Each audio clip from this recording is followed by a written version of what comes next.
चढ्या बाजारभावाने आता तिथं बाजारभाव तुम्हाला म्हटलं आज नितीश रेडी नेकराचा दर 2,01,000 तुम्हाला ॲक्विशन करता येत नाही 4 पट 5 पट 6 पट 7 पट पण कमीत कमी 4 पट म्हणल्यावर किती 8,04,000 शासकीय नुकसान भरपाईची किंमत त्या जमिनीला तिथल्या शेजारी किती मिळाली 7,11,22 साली बरोबर म्हणजे कसं झालं परत तुम्हाला सांगतो असं गृहीत क्षणभर हा मी हे म्हणत नाही हे बाजूला ठेवा 7,11,000 ज्या निविदा आपण मागवल्या होत्या सकाळला त्या निविदेमध्ये समजा एकाने 30 लाख एकाने 40 लाख एकाने 20 लाख असं सांगितलं असतं आणि तो एखादा 10 लाखावर कायम झाला असता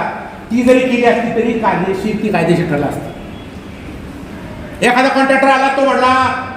बांधकामाचं तुमच्या सोसायटीचं टेंडर द्यायचं आणि ज्या निविदा मागवल्या त्याच्यानंतर तो आला नाही ना मी 10% बिलोनी 30% बिलोनी करायला तुमचं फायनल झालं चालतं 10 लाखांनी जरी थोडे साहेब खरेदी केली असती निविदा दाखल करणाऱ्याने ते जर कायम केलं असतं तरी सुद्धा ते कायदेशीर चढा भाव कुठं तुम्ही विचारा रेट नुकसान भरपाईचा रेट आणि तिथं खरेदी 9.5 10 लाखांनी झाली DDR कन्फर्म केले परत दुसरं तुम्हाला सांगायचं ते शेतकऱ्यांचं ते माझ्या मित्राचं